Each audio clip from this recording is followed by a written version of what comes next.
Et moi, la deuxième grosse difficulté, mais je pense que je ne l'ai pas encore totalement résolue, c'est réussir à fixer ces OKR, enfin Objective and Key Result, de la même manière en fait que les autres équipes. Et je trouve quand même, alors je ne sais pas si c'est parce que je suis pas encore, je suis trop fermée, mais je trouve quand même que c'est plus dur que pour d'autres équipes. C'était quelque chose qui était déjà en place pour les autres équipes. En fait, les chaque membre du COMEX pour son équipe fixe ses OKR de telle sorte qu'ils permettent de répondre aux OKR au niveau de l'entreprise. Ouais. Avec, il construit son OKR cockpit pour suivre façon chiffrée l'évolution de ses performances sur ses key results. C'est un vrai sujet pour les directions juridiques. C'est quand même, même si voilà, je fais l'effort et je suis contente d'avoir à faire l'effort, et je travaille avec mon équipe et je leur demande aussi de faire l'effort rien que pour l'exercice, mais au final, même quand on arrive à établir des OKR, au fond de moi, je me dis qu'ils sont un tout petit peu bullshit et qu'en fait, je les crée de façon artificielle et que c'est pas vraiment ça pour répondre qui va permettre de traquer la vraie qualité de mon travail, quoi. Et donc, il y a ce truc un peu à deux vitesses qui se crée, où j'arrive un peu artificiellement à faire des OKR avec des chiffres. 85% des contrats font ci, font ça, machin. 50% du risque est réduit, ou je sais pas. Et en même temps, je les établis, je les rends visibles, et en même temps, je sais qu'au fond de moi, la performance de ma direction juridique, c'est pas totalement. C'est pas qu'une question de chiffre, malheureusement, en fait. Je sais pas, plus qualitatif. Intangible. Ouais, pour les OKR, nous, on a exactement le même fonctionnement. Et moi, la difficulté que j'ai sur les OKR, du coup, qui est un fonctionnement un peu trimestriel, c'est que justement, nos sujets, pour s'assurer en réalité que les objectifs soient atteints, c'est des sujets qui vont parfois plus loin en réalité que le trimestre. Et voilà, c'est difficile de découper parfois, par exemple tout simple, nous on a eu être conforme pour un contrôle de la CNIL. C'est pas en un trimestre que tu assures une conformité à 100%. Ça rentrerait pas dans un OKR parce qu'en fait c'est pas chiffré. Donc du coup l'objectif ce serait d'être conforme, mais derrière le key result, c'est 100% des règles sont satisfaites, mais en même temps c'est jamais 100% des règles et on n'a pas besoin que 100% des règles soient satisfaites pour qu'on soit compliant avec CNIL. Donc quel pourcentage tu fixes? Tu mets 75 et en fait c'est complètement arbitraire et par ailleurs tu sauras jamais calculer si c'est 75 ou quoi. Donc du coup le stade des objectifs, j'y arrive. Ouais. Mais la métrique en fait, les métriques elles sont un peu absurdes. Ouais, ou alors généralement j'ai objectif et projet. C'est-à-dire que j'arrive à identifier qu'on a un objectif et derrière des projets qui vont être liés à l'objectif. Mais les projets c'est pas les key results non plus. Mais il y a encore un échelon en dessous exactement. Qui est effectivement le plus difficile à construire. Et ça, alors est-ce que, par exemple, sur le contentieux, c'est peut-être là où c'est un peu plus facile. Donc, est-ce que ça a du sens de dire qu'on va réduire 50% de l'exposition sur les contentieux de ce type-là Mais en fait, c'est pas non plus incroyablement convaincant. Et ça marche un peu pour contentieux, mais alors pour contrat, ça marche quand même moins bien. Mais est-ce que tes cofondateurs sont satisfaits avec les key results que tu poses? Du coup, ils les regardent pas vraiment. Mais ils te les demandent un mois. Oui, parce que, ils vont pas dire tout le monde fait ses OKR sauf légal. Mais et par ailleurs, j'ai un peu le même problème avec Affaires publiques, qui est un des trucs dans mon scope. C'est quoi? C'est 2 lois qui ne passent pas et qui auraient pu passer, et qui auraient été pas favorables, ou à l'inverse. 3 évolutions réglementaires favorables sur lesquelles on a poussé. C'est très très objectif parce qu'en définitive, une des lois peut avoir un impact très très important sur l'activité de ta boîte alors que l'autre pas. Et en définitive, donc, le gain que tu retires juste à une seule loi est plus important que les deux. Et en définitive, ton key result, il n'est pas atteint alors que tu as réussi à faire. Exactement. Donc le truc, ça, c'est vraiment une difficulté que j'ai encore. Alors que je l'ai moins sur la partie RSE, par exemple, où réduire de 5% ses émissions carbone sur le scope 3 d'ici la fin de l'année. Bon, normalement, on refait un carbon footprint assessment à la fin de l'année, donc on est capable. C'est mesurable et c'est plus facilement. C'est toujours plus simple d'avoir des OKR qui sont atteints ou non atteints avec la donnée qui vient de l'extérieur que de quelqu'un qui te dit. Et ça. Ouais. Tu t'y es pas, et quand c'est à nous de fixer nos propres objectifs et de fixer du coup les chiffres qu'on atteint et comment on les calcule, on se rend compte que parfois c'est peut-être un peu biaisé, qu'on n'est pas. Et la donnée du coup pour construire ces OKR, elle vient pour justifier ces key results, elle vient de quoi? vous la tirez quoi sur de la vos partie outils juridique. Ouais, de vos outils de ticketing, de vos outils. Oui, ça peut être ça, mais encore une fois, comme je suis tellement pas convaincue pour l'instant sur les key results, j'avoue que.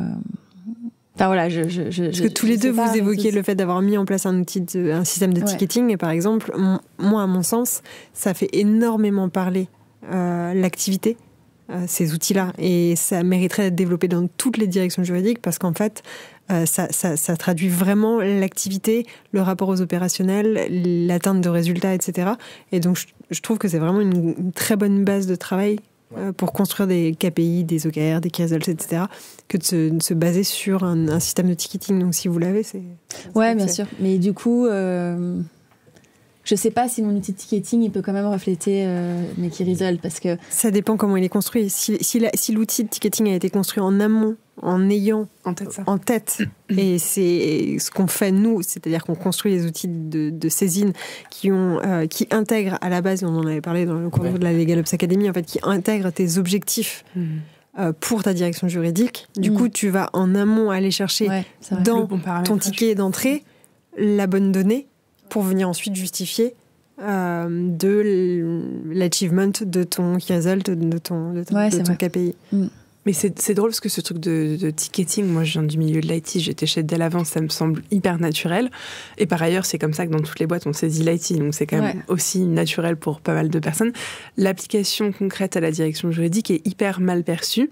Et même en start-up scale-up licorne. Bon, j'allais dire, dans les grands groupes, c'est toujours un no-go. C'est vrai. Ouais, c'est un no-go. Mais même dans l'univers start-up scale-up, c'est pas une évidence. Et moi, je me suis beaucoup entendu dire notre IT se sert de Jira, par exemple. Moi, je veux surtout pas ça pour ma DJ. Alors qu'en fait, c'est un outil mais formidable aussi pour la DJ.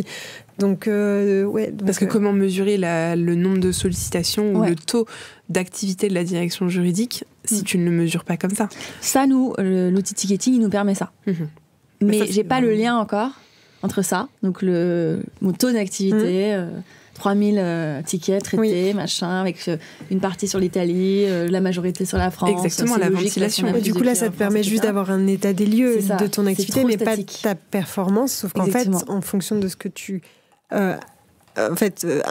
institue dès la base de la création de ton ticket et des questions que tu poses, et ben du coup tu peux vraiment avoir des métriques sur non pas juste l'état des lieux, le panorama de l'activité de la DJ, mais sur justifier une création de poste, justifier des tickets à faible valeur ajoutée, et donc du coup de faire du pushback en disant ça peut pas être pour nous, justifier d'un besoin d'automatisation et de digitalisation.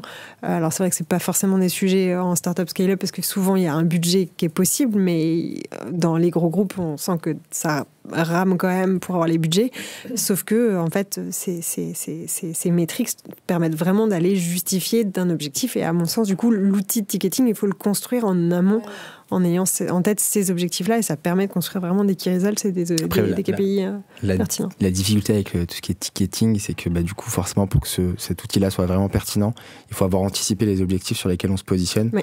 Et parfois, il y a des changements, parfois il y a des objectifs un petit peu qui apparaissent de nulle part, et donc il faut refaire son outil, rajouter des lignes, rajouter des points de data qui peuvent être pertinents. Absolument. Moi, j'ai toujours connu du ticketing, même dans ma précédente boîte, parce que justement, c'était très porté contentieux, et je rebondis avec ça. Je pense que c'est un sujet qui est très favorable à la gestion au ticket, au suivi et à tout ce qui est chiffré, parce que sujet traité, pris en charge, résolu, pas résolu, perte, etc., combien, c'est très chiffré. Beaucoup plus de mal pour les sujets, par exemple, propriété intellectuelle. Dès qu'on passe le sujet de combien de contentieux en propriété intellectuelle on a eu, si tu mets en place des clauses spécifiques pour tel contrat sur les sujets pays, etc., comment tu chiffres ou comment en tout cas tu arrives à déterminer que ton objectif est atteint. Le nombre de contentieux évités. Comment tu chiffres quelque chose qui n'est pas arrivé. Exactement. Voilà, c'est compliqué. Exactement. Le chiffrage, l'autre avantage du chiffrage, c'est que c'est l'inverse du chiffrage, c'est du ressenti. Donc si tu veux, comme disait Elisa, justifier de l'ouverture de prise de poste, il faut dire que tes équipes sont sous l'eau. Et si tu peux pas justifier concrètement que tes équipes sont sous l'eau, qu'est-ce qui se passe? On regarde sur le plateau, on est là, écoute, il est 19h et ils sont plus là, donc ils sont pas si sous l'eau que ça. Alors qu'en réalité, si, parce qu'il y a plein de bonnes raisons qui font que... Et donc, le chiffre va venir contrer le ressenti, et le ressenti, c'est toujours hyper subjectif. Et on va dire, t'es sous l'eau, mais bon, tu chouines pour rien. Enfin, ça, je l'ai entendu aussi, des DJ, même des DJ en vraie difficulté, qui disaient et faisaient remonter le fait qu'ils n'avaient pas assez de postes pour traiter le volume. Et on leur disait, oui, enfin bon, t'es un peu fragile. Alors que, en fait, le Matrix va venir appuyer cette demande de façon concrète et chiffrée. C'est pour ça que moi, j'adore les vrais Matrix et le concret du chiffrage et notamment du ticketing. C'est parce que ça permet de venir mesurer empiriquement quelque chose et d'appuyer les demandes. Et donc ça, disons que c'est un argumentaire qui s'entend plus au niveau CEO, au niveau DAF, au niveau RH, tandis que le ressenti, le confort, ça ne s'entend pas. Surtout tout ce qui est fondateur avec une formation d'ingénieurs qui sont très, très portés chiffres.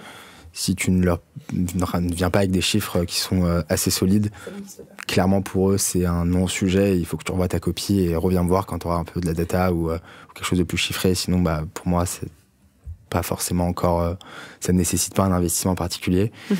La difficulté, c'est de passer le premier recrutement quand on n'a pas d'outils. Ouais, c'est l'œuf ou la poule. Mais ensuite, il faut essayer en effet, j'ai eu cet exercice-là sur mon second recrutement du coup, avec un poste un peu plus conséquent en senior, où voilà, il y a eu, on a utilisé le CLM, tel type de contrat, tel type de signature qui sont passés par mes soins. Clairement, c'est pas un sujet de prendre un poste. Le poste, il est clairement là, le besoin, il est là, les chiffres sont là. Tout était un petit peu objectivé et donc objectivisé. Et donc c'était quelque chose qui m'a permis d'aller chercher ce poste-là supplémentaire sans trop de difficultés, malgré un contexte un petit peu difficile. Mais au ressenti, ça ne se serait pas passé comme ça, très certainement. Je pense pas en tout cas.